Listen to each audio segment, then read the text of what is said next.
Hello? 30? Ang dami na. Alam mo, puro itong voicemail mo sa mga messages ko. Please, turn on your phone. Kanina ba ako tumatawag? Ah, wala na kami sa photo exhibit. Nandito na kami. Bahala ka dyan. Hindi ko na alam ang gagawin ko rito. Sumakit yung ulo ni Yana. Nandito kami sa FEU Hospital. Kaya dinala namin si Yana kasi umatake na naman yung sakit ng ulo niya. Pero this is different from her other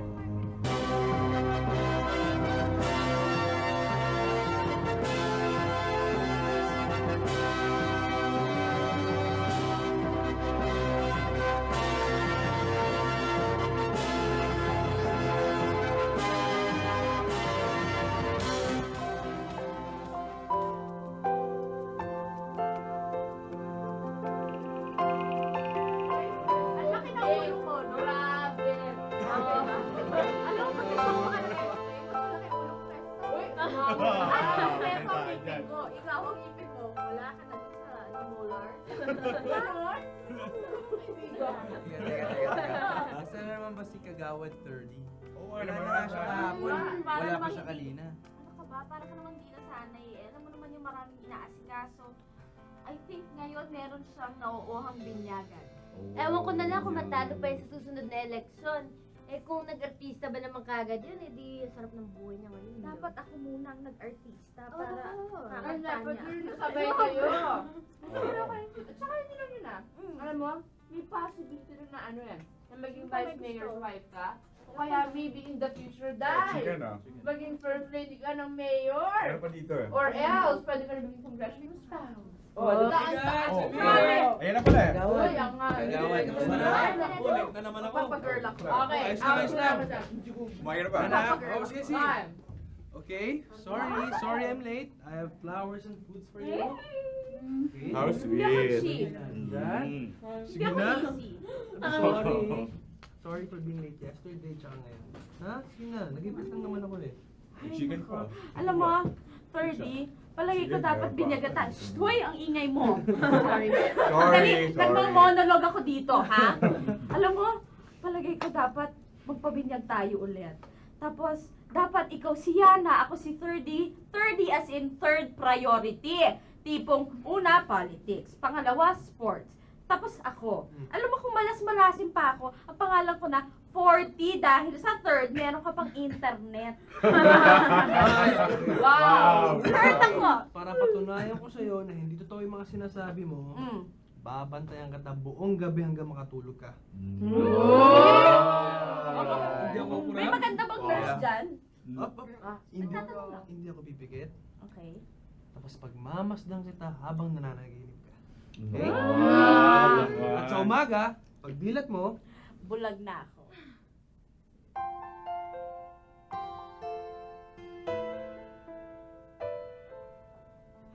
Joke lang. Joke lang yun. Ano, kumain ka na. Alam mo, mas masarap talaga yung pagkain dito eh. Kesa dun sa pagkain dun sa kwarto ko, lasang morgue. Teka, hindi ko pa nga natitikman yung ganong klaseng pagkain. Miss! Miss, pasensya na ho. Are you okay?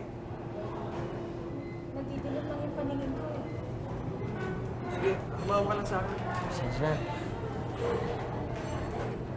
Tara.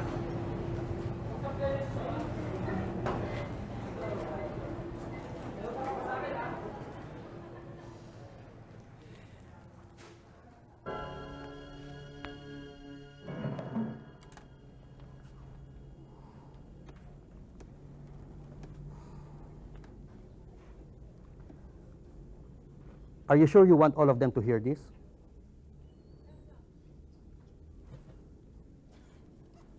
Well, Doc, I figured this is something very hard to explain. So at least you might as well save me the trouble of explaining to them. Para, yan, sabay-sabay na namin marinig. And I think we all know that it's bad news, so shoot, Doc. Okay. You want it straight? Cerebral aneurysm. Okay. At least it's not AIDS or something, right? Fortunately, very minor ruptures pa lang ang na-experience mo. So far, vision mo pa lang ang impaired. And I mean completely mabubulag ka. Dala yan ng diabetes na na-inherit mo as a child. Blood vessels in your brain can all break open and bleed, causing a stroke or even, Death? let's put it this way, rebleeding, hydrocephalus, and vasospasms may occur right away after a major rupture. At yan ang kinakatakutan natin. You have to open your skull and operate, or do an endovascular. Doc, you don't have to explain me the process, you know? Because I will not go to any form of surgery whatsoever. Lalong-lalo na pagdating sa utak ko. I have seen people who have gone through this. Okay? Series of critical operations na wala namang assurance na may babalik sa kanilang dati. Na mababawi pa nila ang utak nila. Doc, all for what? Para umuwi ako sa bahay kong baldado? Na mapuro lang utak ko? Mas mabuti pa patayin niyo na lang ako.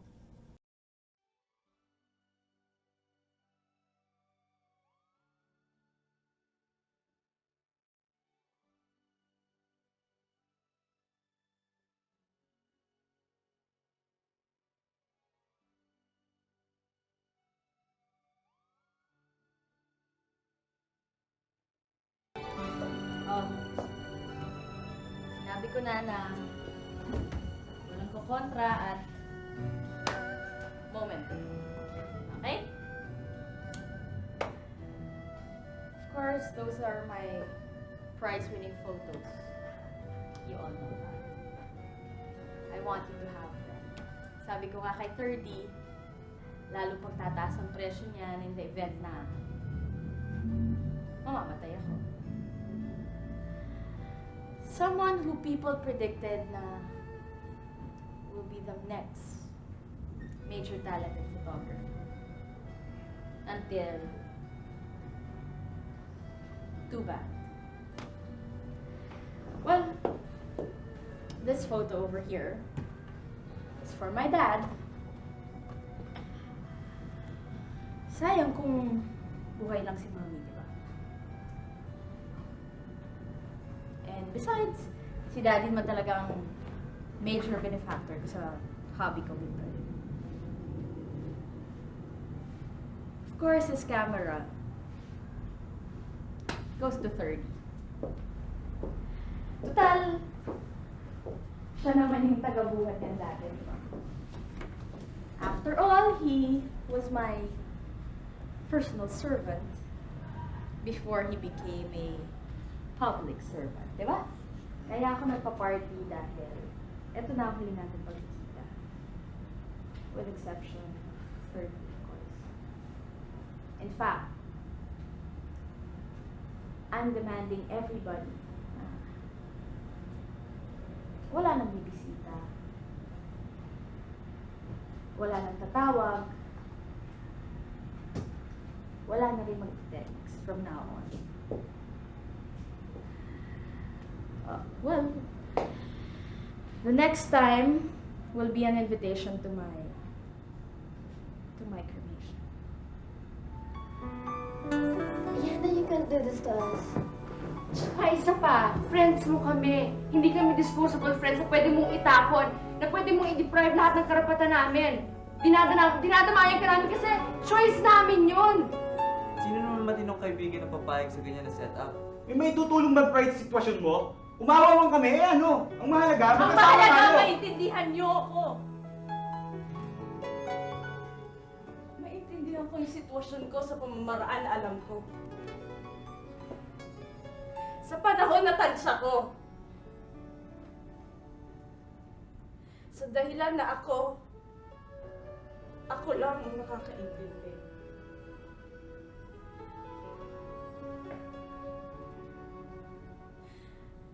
Kasi ako yung aalis.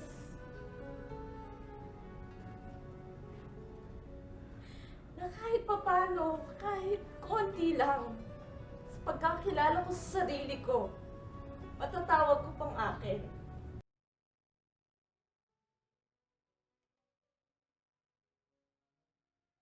Intindihin niyo naman yun. kaibigan niyo ako. Respetuhin niyo yung desisyon ko. Kung mahal niyo ako, tutulungan niyo rin ako. And please, nakikiusap ako. Tulungan niyo ako. Ngayon ba?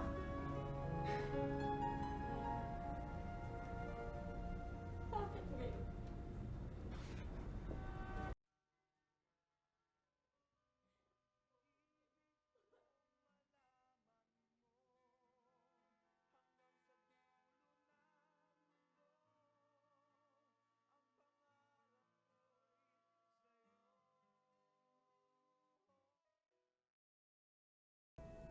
Yana, it's not as if you've exhausted all your options.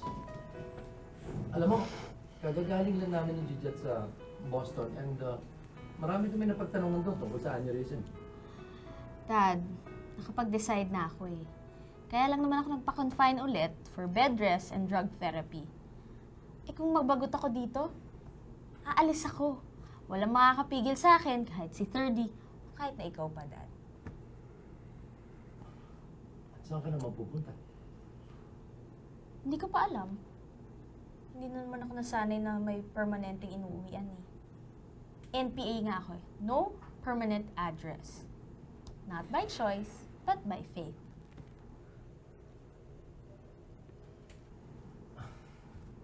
Iha, ikaw ang mapilit humiwalay, kaya ikinuha kita ng sarili mo unit. Now it seems like gusto mong manumbat. Eh, what do you expect? Kailangan ko panindigan that I enjoy independent living. The same way na akala ng mga tao, eh mag-e-enjoy ako sa mga take-outs. Akala ko rin mag-e-enjoy ako doon. Pero ang namimiss ko yung home-cooked food meal. Alam mo yon, yung niluluto ng tao dahil may malasakit siya doon sa kakain nito. Eh, asa pa ako. Home sweet home nga, wala ako. Home-cooked meal pa kaya. Ay, naku ako. Akala mo ba, ang galing ko magluto. Gusto mo ba ipagluto kita? Dad. Please. I'd like you to get in touch with the caterer. I want home-cooked food delivered every mealtime, every day of the week, at all costs. Yes, tito. Ipa-forward mo na lang sa office ko yung billing. Makasama kita. Oo, tito. Okay. I have to go. Dad?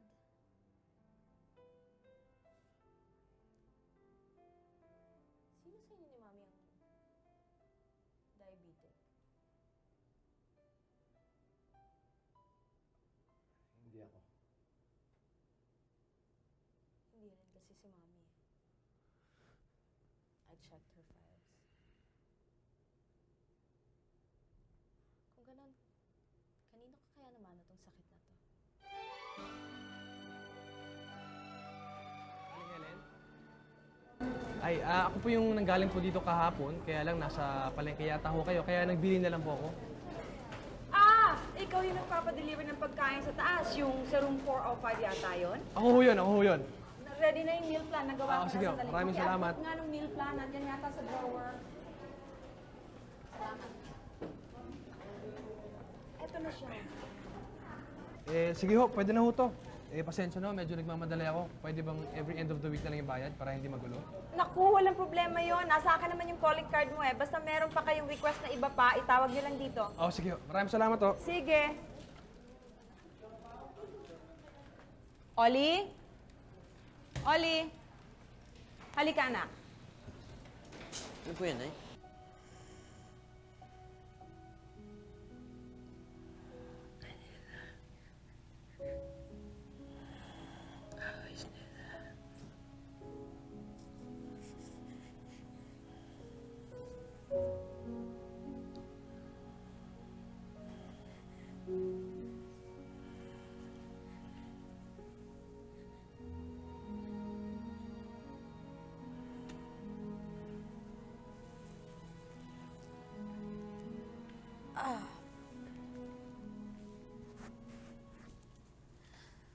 Parang kilala kita.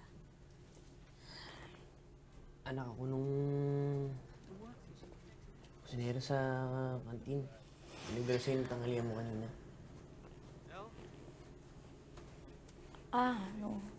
Nung tulog ako. Hindi. Ikaw yung bumunggo sa akin dun sa kantin, di ba? Ako din yun. Pasensya na nga ulit eh. Doon din kasi ako natatrabaho. Mupo ka, libre yan. Walang bayad, sige. Okay lang. Hindi, kasi ano eh. Naalala ko lang si Nanay Helen. Pag nanonood siya ng drama sa TV eh, nauuna pa siyang umiyak sa kaysa bida. Siya bang nagluto nitong dinala mo sa akin? Pinapasabi nga rin niya eh na sana raw magustuhan mo. Sigurado ako yung ulam magugustuhan ko. Yung delivery boy, sabi mo pag-iisipan ko pa.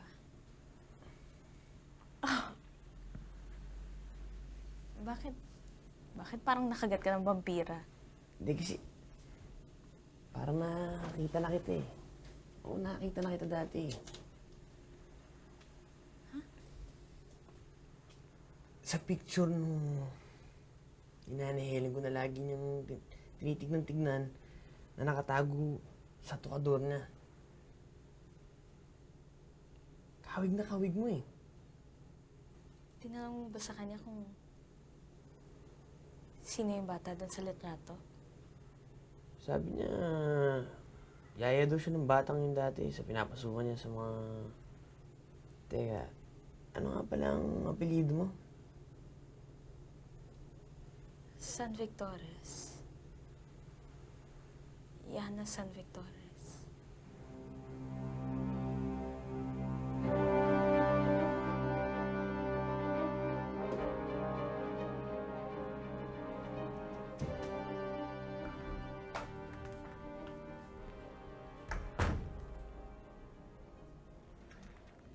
Yana? Yaya Helen? Yaya Helen mo. Okay. Yaya Helen!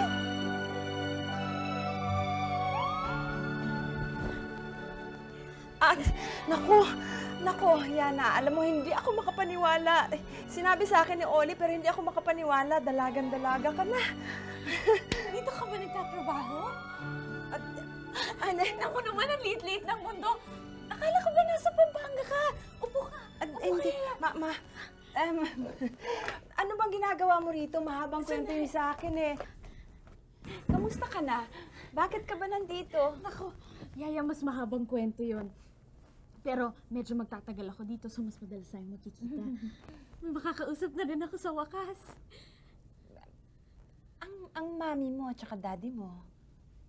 Ang mami, matagal nang wala eh. 3 taon pagkaalis mo. Nagkasakit siya. Bedridden ng matagal. Bumigay na rin siya sa pulmonya niya. Ang daddy naman, nagpapakabinhata.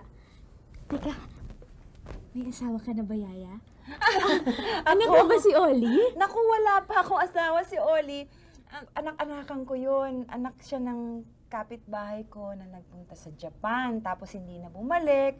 Kaya inangkin ko ng parang anak ko, pinapag-aral ko. Siya ngayon ang katulong ko dun sa baba, sa kantin. Nako, kaya naman, pasensya ka na, gusto mo ng tubig?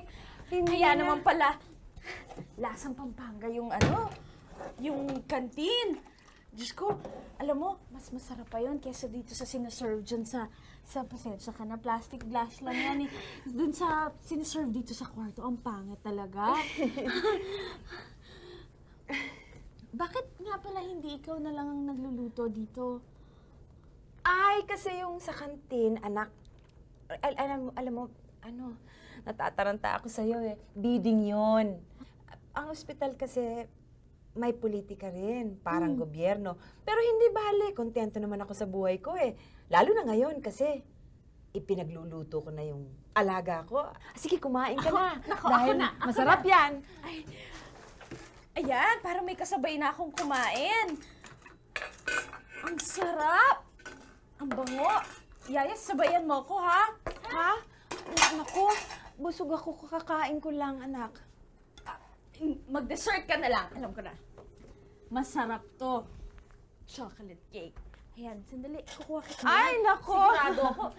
Lalong hindi pwede, Yana. Bakit? Ang sarap-sarap nito. Oh. Sumpa ng diabetes.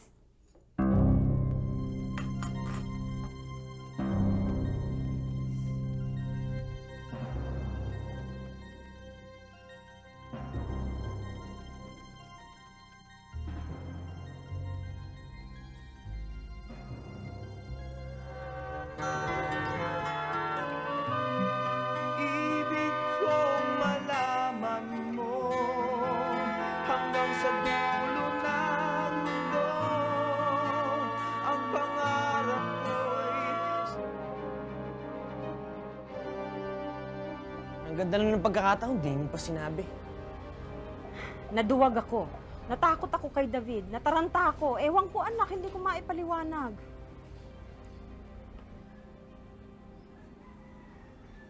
Hindi ko pala nakilala si Yana. Hindi ko malalaman na nagkaanak kayo sa dati ng amo. Pero ngayon nagkakilala na kayo. Nagkasalubungan lang na siguro panahon na para magpakilala kayo sa kanya, di ba? Naghihintay na naman ba kayo ng 15 taon? Alam mo, si Ma'am Elvie ang nakilala niyang ina. Ako, kahit sa tabi ng alaala ng isang patay, naliliit ako eh. Karapat-dapat pa ba akong maging ina ni Yana? Matatanggap pa ba niya ako?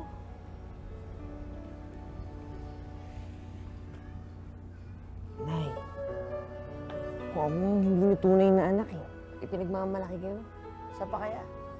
Saka di ba Nay, matagal mo nang inaasam yung oras na yun? Ha? Kahit kailan hindi kita iniwanan. Tinanong mo ba si Tito kung bakit siya very cold kay Aling Helen?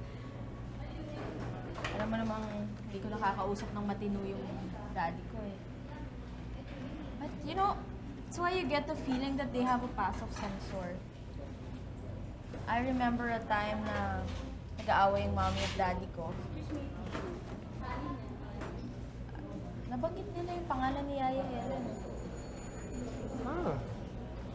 Alam mo, knowing Tito, hindi na ako maso-surprise. Isipin mo nag-reunite kayo ng ex-yaya mo only to find out na may paspal sila ng daddy mo.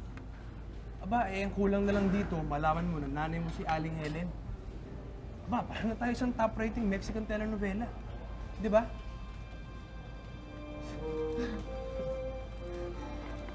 What if? What if what? Kung si Yaya Helen nga ang tunay kong ina. Oy, Yana, huwag kang magsasalitang ganyan, Kinikilabutan ako, I have this gut feeling kasi na mas malakas pati sa speculations natin. I'm warning you. Ayoko na iskandalo para sa future family natin. Okay?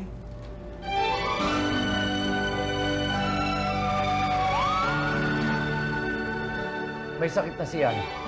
Huwag mo na siyang guguluhin. Huwag mong gamitin ang sakit niya para ipagtabuyan ako! Huli na para bawiin mo sa akin yung bata. Hindi na siya magtatagal. Inangkin mo ang anak ko habang nabubuhay pa siya. Ngayong malapit na siyang mamatay, akin na siya! Sarili mo lang ang iniisip mo eh. Helen, nangako ka. Hindi mo rin tinupad ang pangako mo. Pinabayaan mo siya. Lumaki yung batang malayo sa akin eh. Hindi na siya maabot. Pinabayaan mo siya. Kung sa bagay, sanggol pa lang siya nun. Hindi ba? Gusto mo na siyang ipalaglag, tinalikuran mo na. Pinakiusapan ko si LV na tanggapin namin yung bata. Pinaaral ko siya. Pinalaki. Pinakilala sa lipunan. Binigyan ng pangalan. Wala kaming utag na loob sa inyong mag-asawa. Baog si Ma'am LV. At kung hindi dahil sa akin, hindi ninyo mararanasan na magkaroon ng anak. Pinagsisisihan ko na pinaniwala ninyo ko na masisira ang buhay ng bata kung dadalhin ko sa Pampanga. Pinagsisisihan ko yon. Hindi ako dapat nakinig sa inyo. Pumayag ka. Hindi dahil gusto mong maging yaya doon sa bata. Umasa ka na iiwan ko si LB pagdating ng araw para sa inyo mag-ina. Naniwala ka sa ilusyon mo. Oo. Nag-ilusyon nga ako. Katulad din ng pag-iilusyon mo ngayon na may makikilala ka pang babaeng magmamahal sa'yo, katulad ng pagmamahal ko sa'yo noon. Ang kaibahan lang nating dalawa ngayon, ako gising na. Ikaw, binambagungot pa rin. Hindi sasama sa'yo ang anak ko. Hindi mo na ako kayang takutin ngayon. Magsisisi ka. Mababayad ka!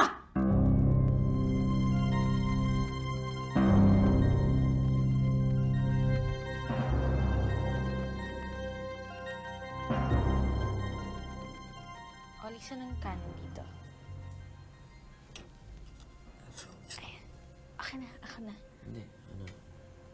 Alam mo, yung si Yaya, binuboykot niya ako. Ang tagal niya nang hindi nagpapakita sa akin.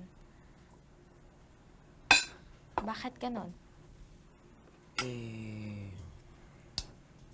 Pero siyang mga importanteng bagay na dapat gawin eh.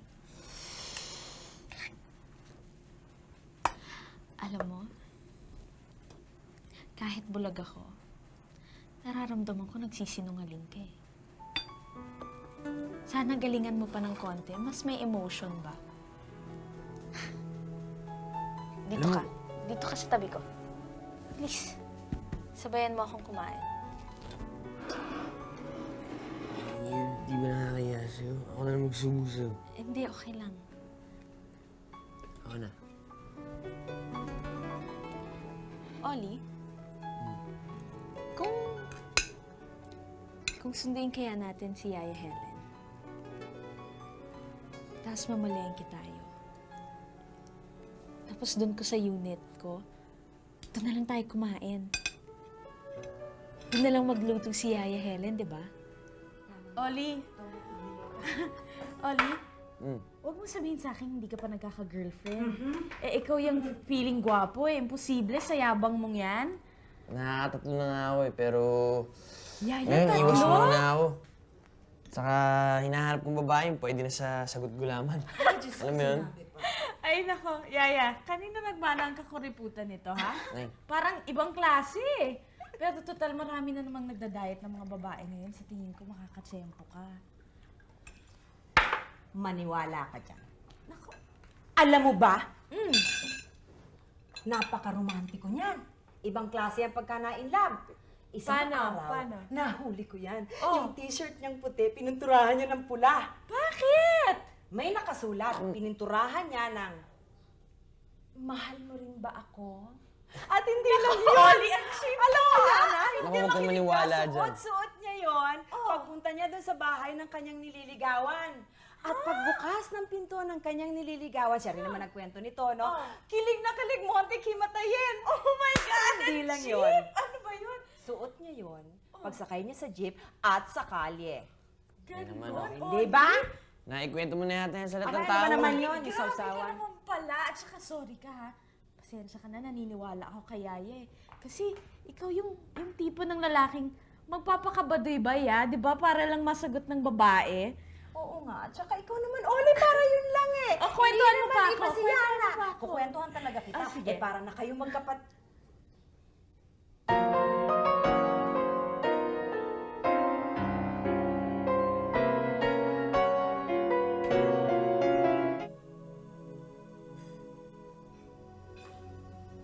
Yeah?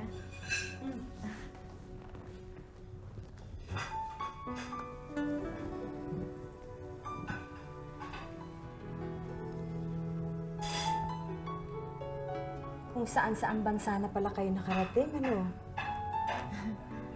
Alam mo naman si Mami eh. Mahilig mag-travel yun.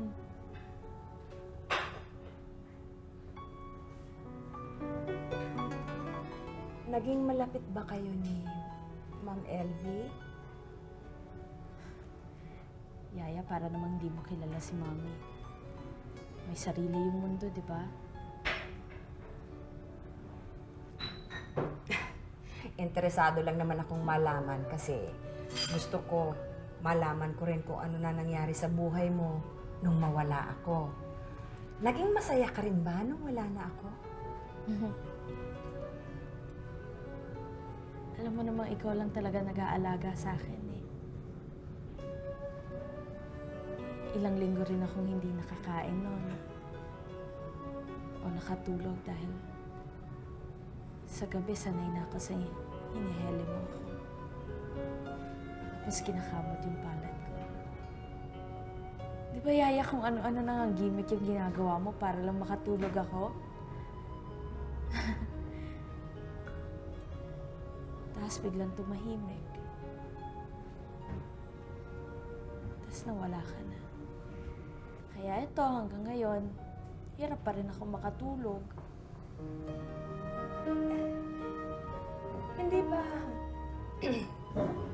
Hindi ba? Ipinaliwanag ko naman yan sa'yo nung umalis ako eh. Iyak ka pa nga ng iyak nun eh. At saka, isa pa, palagay mo ba? Tatapang ka ng ganyan. Kung hindi ako umalis papuntang Pampanga, bumalik ako doon, palagay mo ba, hindi ka makakatayo ng ganyan sa sarili mong paa? At lahat ng pagsubok, kayang-kaya mo. Hindi pa.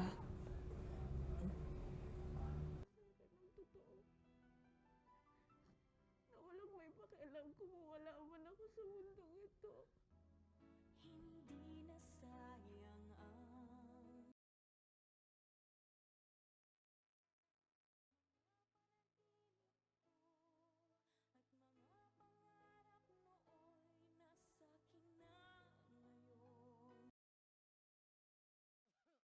Dad. Uy, brandy ka. May problema ka ba? Wala.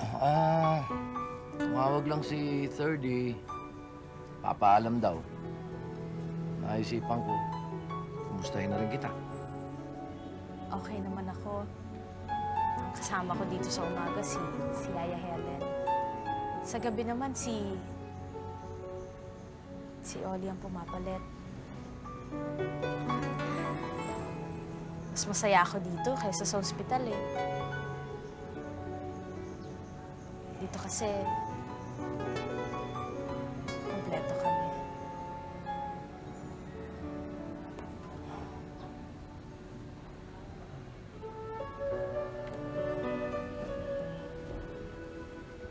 Alam ko, marami akong pagkukulang sa'yo. Sanay na ako. Dapat nga, ako nagbabantay sa'yo. Hindi naman kita inobliga eh. Well, tagal na naman tayong kanya-kanya sa buhay, di ba? There was only one time in my life.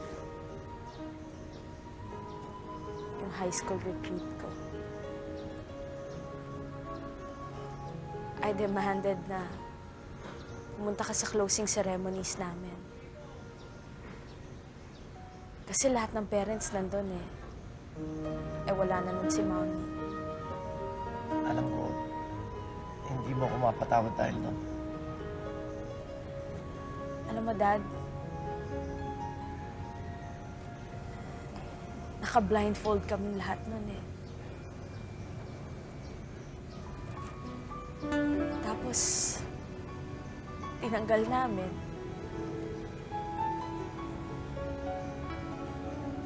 Walang tao sa harapan ko. Lahat ng mga classmates ko, tsaka mga mommy at daddy nila nag-iiyakan. Nagyayakapan.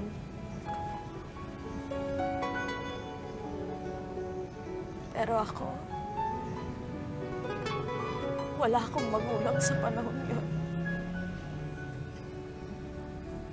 Pakiramdam ko hanggang ngayon nakapiring pa rin yung mga mata ko. Pero sa puso ko, umaasa pa rin ako na makakakita ako. At kayo yung unang mukhang susupresa sa akin. Na kahit wala kayong ginagawa, kahit wala kayong sinasabi, nararamdaman ko na nandun kayo. Nandun kayo para sa akin. Yana, gusto kong isipin mo. Ito yung mga sandaling yun. Hawakan mo ko, anak. Iyakan mo ko.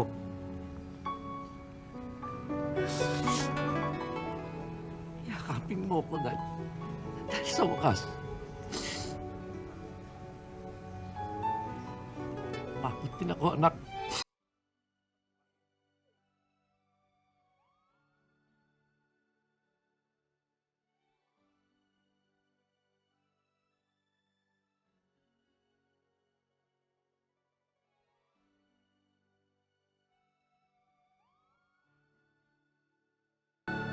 Dear Lord, salamat at hindi ko na kailangan mag-order ng take-out kahit kailan.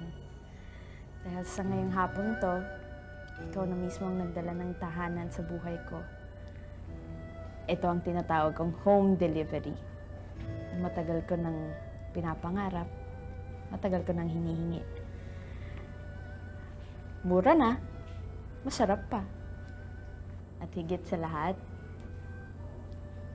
kay Yaya Helen. Ang yaya na ayaw pa rin umamin at tinatago pa rin na siya ang tunay kong nanay.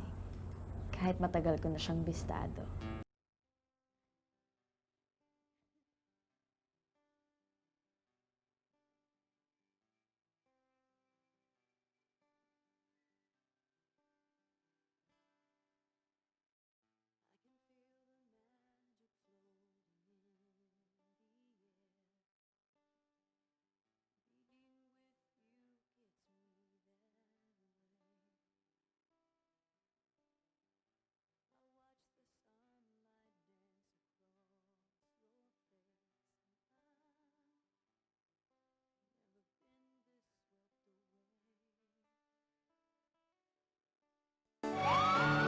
Yana, alam mo ibang klase ka talaga.